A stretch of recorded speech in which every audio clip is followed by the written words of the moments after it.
Terima kasih Anda masih bersama Liputan 6 Daerah Jawa Timur. Saudara, pemilu ulang akan digelar di 23 TPS dari sejumlah wilayah di Jawa Timur. Sedangkan panitia pemungutan suara di 5 TPS akan menggelar pemilu lanjutan. Sejumlah masalah menjadi penyebab pemilu ulang dan pemilu lanjutan. Pesta demokrasi 5 tahunan yang digelar 14 Februari kemarin menyisakan masalah. Hingga Kamis siang dari 120.066 TPS yang tersebar di Jawa Timur, 28 TPS berpotensi akan dilakukan pemungutan suara ulang atau PSU dan pemungutan suara lanjutan PSL.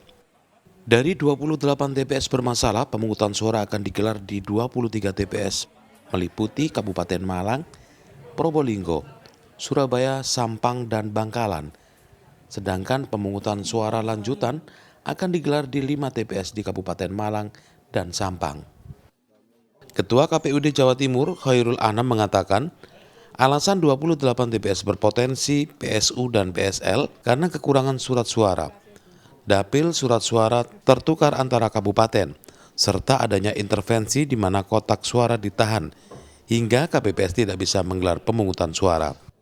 Sebagian besar itu disebabkan adanya pemilih yang tidak memenuhi syarat yang kemudian menggunakan hak pilihnya di TPS tersebut. Banyak masyarakat yang masih termakan hoax bahwa hanya dengan bawa KTP bisa nyoblos di semua TPS. Ini yang kemudian ada beberapa kawan-kawan kami di bawah yang tidak kuasa untuk menolak sehingga tetap difasilitasi. Banyak juga pemilih-pemilih yang mereka tidak mengurus surat pindah pilih, kemudian tetap memaksakan diri. Jadi, tapi sekali lagi secara persentase tentu sangat kecil sekali ya. Jadi itu yang paling banyak. Kemudian dari 23 itu ada kurang lebih 6 TPS. Ini disebabkan adanya surat suara tertukar ya. Ada surat suara tertukar ya, tadi juga sudah mungkin kawan-kawan juga tahu ya, ada yang surat suara yang tertukar antar kabupaten, ataupun juga yang tertukar di antar dapil ya. Khairul Anam menambahkan penyebab lain digelar PSU dan PSL akibat sebagian besar pemilih yang tidak memenuhi syarat memaksakan menggunakan hak pilihnya di TPS tersebut. Ari Purwanto melaporkan dari Surabaya. Saudara, pikap yang mengangkut kotak suara pemilu 2024 terjun ke jurang sedalam 15 meter di Blitar. Beruntung sopir dan penumpang selamat, sedangkan 5 kotak suara berhasil dievakuasi. Sebuah mobil pikap yang mengangkut kotak suara pemilu 2024 mengalami kecelakaan dan masuk ke dalam jurang di Kecamatan Kesamben, Kabupaten Blitar. Beruntung pengemudi bersama 1 penumpang berhasil selamat, sedangkan 3 kotak suara langsung dievakuasi ke kantor desa terdekat. Kejadian berawal, pikap pengangkut kotak suara melaju di jalan menurun dan menikung di Dusun Bambang. Diduga sopir tidak bisa mengendalikan kendaraan hingga terjun ke dalam jurang. Kedalaman jurang yang mencapai 15 meter membuat proses evakuasi kesulitan.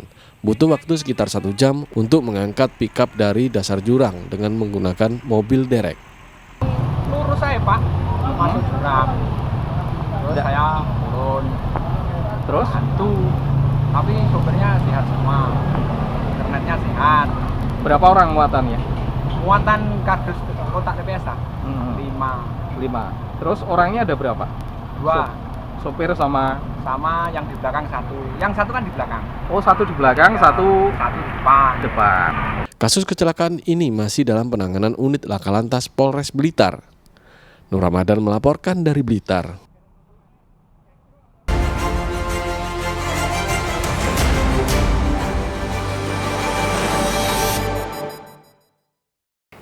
Saudara, tim redaksi merangkum peristiwa selama sepekan yang menyita perhatian publik di Jawa Timur.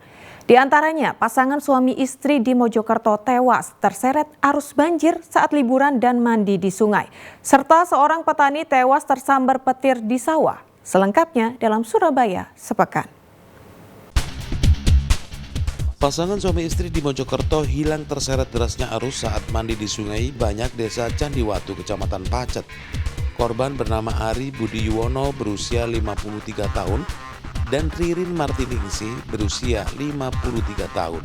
warga Kelurahan Wates, Kecamatan Magersari, Kota Mojokerto. Peristiwa terjadi saat kedua korban dan 4 keponakannya mandi di sungai di depan villa yang mereka sewa, menikmati liburan bersama keluarga Minggu 11 Februari. Tiba-tiba air meluap hingga mereka terjebak di tengah, sedangkan 4 keponakannya selamat. Diduga korban tak kuat menahan derasnya air hingga hilang terbawa arus sungai. Hingga Kamis siang keduanya masih belum ditemukan.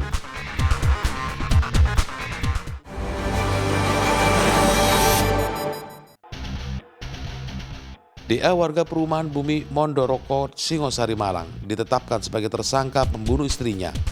Penetapan tersangka ini setelah penyidik dari Polres Malang memeriksa 12 saksi serta 3 saksi ahli. Berdasarkan pemeriksaan, tersangka sakit hati karena sering bertengkar dengan istrinya DS karena permasalahan rumah tangga. Pelaku kemudian meracuni istrinya dengan cairan pembersih lantai. 25 Januari 2024, DS ditemukan tewas dalam rumahnya. Polisi menemukan ceceran muntahan korban dan cairan pembersih lantai di sekitar tubuh korban.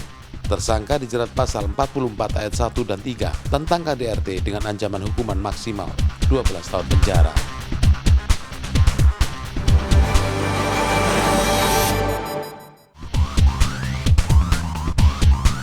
Dua truk pengangkut paket dan truk trailer pengangkut bata ringan bertabrakan di Jalan Arteri Gelagahan, Kecamatan Perak, Kabupaten Jombang. Kecelakaan menyebabkan 2 kendaraan rusak parah. Peristiwa itu mengakibatkan 2 orang tewas di tempat kejadian, yakni sopir truk pengangkut bata ringan, Denny Alfianto berusia 35 tahun, dan kernetnya, Arisandi Indra berusia 28 tahun.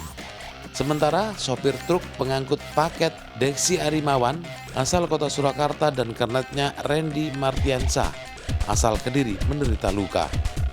Peristiwa bermula saat truk bermuatan paket mendahului kendaraan dari arah kanan.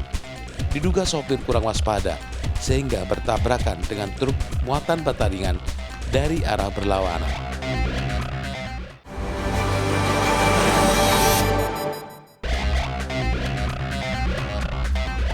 Muhammad Tommy Jahamat, petani berusia 52 tahun, ditemukan tewas tersambar petir di areal persawahan Desa Dawu, Kecamatan Paron, Kabupaten Ngawi. Korban pertama kali ditemukan menantu yang mencarinya karena tidak kunjung pulang hingga selepas maghrib. Saat ditemukan, korban sudah tertelungkup di pematang sawah dengan sejumlah luka bakar di tubuhnya.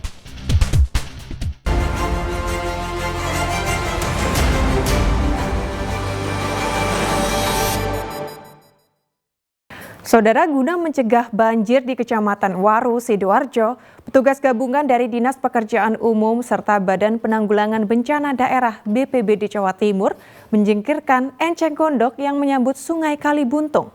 Eceng gondok sepanjang 5 km dibuang dengan ekskavator amfibi. Eceng gondok sepanjang kurang lebih 5 km ini berada di sungai atau Afur Buntung, Kecamatan Waru, perbatasan Kabupaten Sidoarjo dan Surabaya. Tanaman ini diduga menjadi salah satu penyebab terjadinya banjir di wilayah Kecamatan Waru sebab aliran Sungai Buntung tersumbat.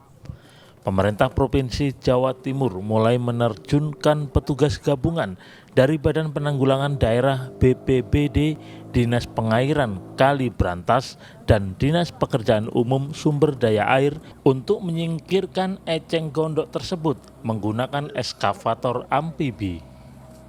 Hari ini kita akan tunjukkan, semua akan menyelesaikan sampai nanti 1 bulan bisa selesai, semua bisa bersih, maka akan mengurangi faktor yang paling besar satunya di sini, bisa mengurangi debit air itu bisa masuk semua dan cepat. Ketika nanti hujan lagi maka banjir akan cepat selesai, ya, langsung tidak merendam seperti itu. Sungai yang menghubungkan Surabaya dan Sidoarjo ini menjadi salah satu prioritas penanganan bencana banjir yang melanda Sidoarjo bagian utara dan sebagian wilayah Surabaya. Setelah eceng gondok disingkirkan, diharapkan aliran Sungai Buntung kembali lancar sehingga banjir tidak kembali terjadi. Zainul Fajar melaporkan dari Sidoarjo. Ya, saudara, informasi tadi sekaligus menjadi akhir perjumpaan kita dalam liputan 6 daerah Jawa Timur kali ini. Atas nama seluruh kru yang bertugas, saya Mandari Sasmita mengucapkan terima kasih atas perhatian Anda. Selamat beraktivitas dan salam SCTV.